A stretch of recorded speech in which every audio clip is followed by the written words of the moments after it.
আবারও ইতিহাস গড়ার পথে ইসরো। এবার উৎক্ষেপণ হবে earth observation satellite 8।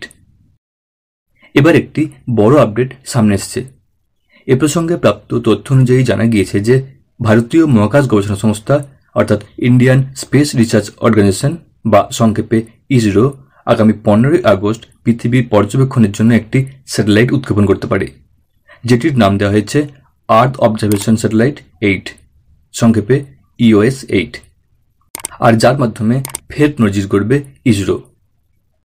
EOS 8 small satellite launch vehicle SSLV-D3 থেকে লঞ্চ করা হবে।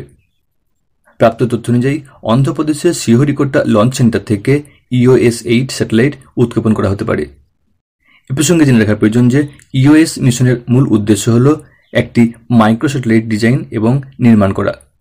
এছাড়াও এই মিশনের আরও একটি উদ্দেশ্য হল মাইক্রো স্যাটেলাইট বাসের সাথে সামঞ্জস্যপূর্ণ পেলোড তৈরি করা এবং ভবিষ্যতের স্যাটেলাইট প্রোগ্রামগুলির জন্য নতুন প্রযুক্তির উন্নয়ন করা। 3টি পেলোড EOS 8 এ স্থাপন করা হয়েছে।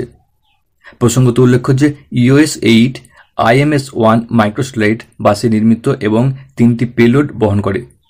প্রথম পেলোড হল ইলেকট্রো অপটিক্যাল ইনফ্রারেড পেলোড, দ্বিতীয়টি হল global navigation satellite system রিফ্লেক্টোমেট্রি GNSR payload, তৃতীয় পেলোডটির নাম SICUV ডজিমিটার।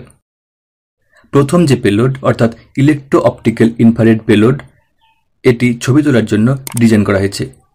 এই পেলোড দীর্ঘ এবং মাঝারি ইনফ্রারেড তরঙ্গ দৈর্ঘ্য, দিন এবং রাতের ছবি ক্যাপচার করতে পারে। এছাড়া দ্বিতীয় পেলোড সমুদ্রপৃষ্ঠের বায়ু বিশ্লেষণ, মাটির আর্দ্রতা মূল্যায়ন এবং বন্যা শনাক্তকরণ কাজ করবে। আর তৃতীয় পেলোড গগনযান মিশনে অতিবেগুনি বিকিরণ নিরীক্ষণ করবে বলেও জানা গিয়েছে। তো দর্শক বন্ধু, মহাকাশ বিজ্ঞান সম্বন্ধে এই ধরনের আগামী আপডেট পেতে অবশ্যই চ্যানেলটি সাবস্ক্রাইব করে রাখতে ভুলবেন না।